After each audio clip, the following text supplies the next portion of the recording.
Hi guys and welcome. I'm so happy that you're here today. We're going to talk about Aruba.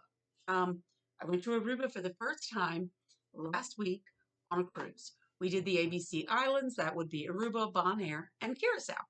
So I've had some previous videos on the islands. It showed us, when we got to the dock and different things. So you can check those out. I hope you do. I really do.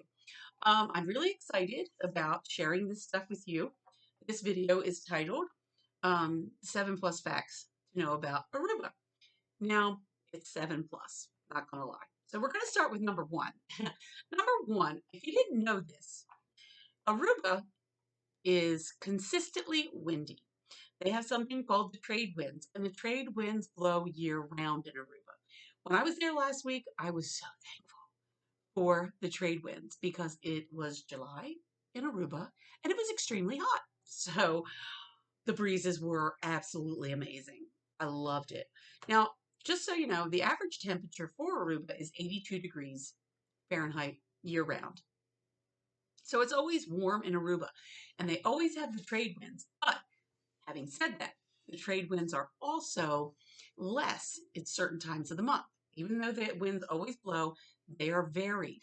The windiest time to go is between May and October. So if you don't want a lot of wind, then you might want to go outside of May through October. Some people get annoyed with trying to keep their towels down or whatever when they're at the beach, and I can understand that. So you have to consider that before you go to Aruba. The climate is sunny and balmy, to be quite honest. It's not humid. Honestly, when I was there, I did not feel a lot of humidity. It is a dry climate for the most part, which is kind of awesome, to be honest with you. I really liked Aruba. I'm not gonna lie. Another fact is it's outside of the hurricane belt. So if you're worried about hurricanes, they don't normally get them. I don't know that they ever get them, to be quite honest. Okay, so that's number one. Number two, Aruba is also one of the safest Caribbean islands. I never felt unsafe there. Me and my friend, we walked around. Now, this trip that I took last week on the boat, on the ship, the Carnival Horizon, with my friend, I went with her. She's having some health issues, so we didn't go out and do any kind of excursions. We just went off the boat and we looked around and we shopped and we just, got a feel for the island. Well, got a feel for the shopping district anyway.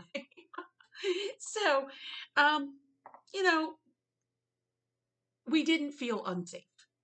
So that's number two.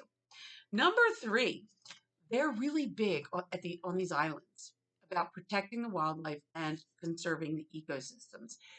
You will find flamingo refuges. I don't know if I said that right, but you will find places for flamingos, and you will find turtle sanctuaries as well.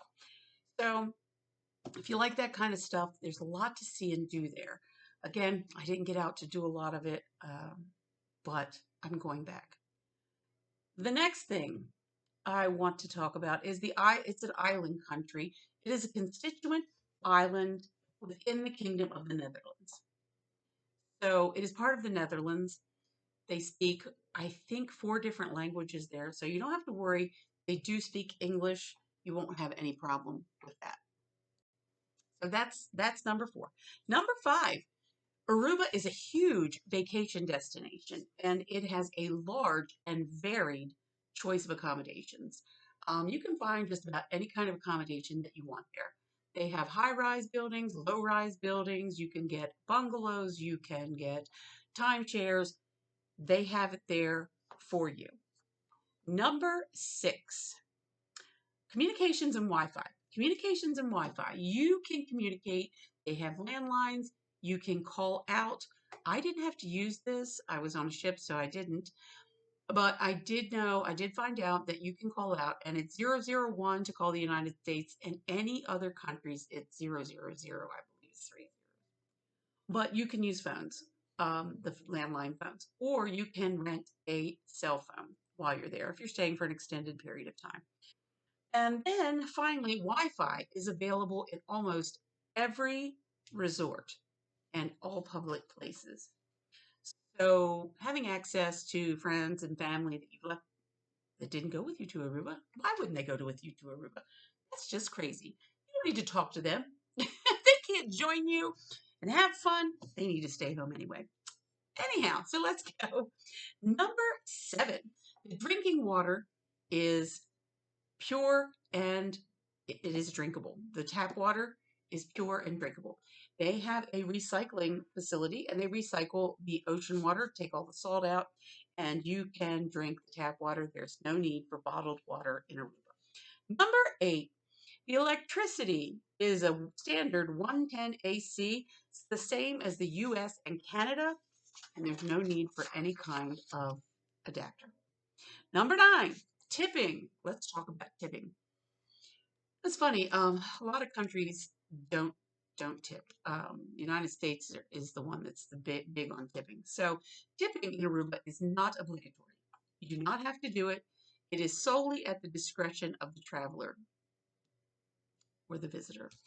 However, some restaurants you might find will add a service charge. So you might want to keep that in mind. Most of the time, the price on the menu is the price that you end up paying. It's not like the United States where you get a bill and, well, your dinner was $10, your husband's dinner was $10, it should have been $20, and it ends up being 25 or 30.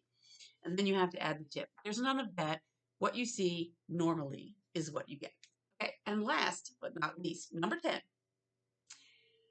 Being a Gen Xer, I don't have any mobility problems at this point in my life, but I know that there are a lot of people out there that do have some mobility issues and they want to know, is Aruba handicap friendly?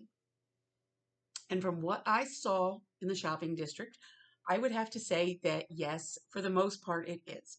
I did look this up to confirm, and it says that Aruba is generally considered to be one of the better islands in the Caribbean for disabled and handicapped access. The good part is it's relatively flat terrain. Now, when I get on to talk about Bonaire in my next video, um, Bonaire is a little different than Aruba, but we'll talk about that in the next video. But anyway, I want to thank you guys for being here. You have no idea. I I have a passion for travel, and I want to share it with you. And if you would like and subscribe, it doesn't cost anything. Help me out and give me some ideas. Put some comments. What would you like to see? Now, I am on the East Coast, and this is big names and back roads. So you're going to be seeing big name stuff, anything, anywhere from the Caribbean to cruising, big name stuff like that, like Disney, um, and things like that, to little stuff. Next week, I'm traveling to Virginia, and I'm going to have some videos on some really, back roads type stuff. And I'm excited to share that with you. This is stuff that I've grown up with, and I'm going to share it with you. And I hope that you'll be here for that video. I really do. For the rest of my videos, I appreciate every single one of you that's here. And again, I'll see you in the next video. It's been a pleasure.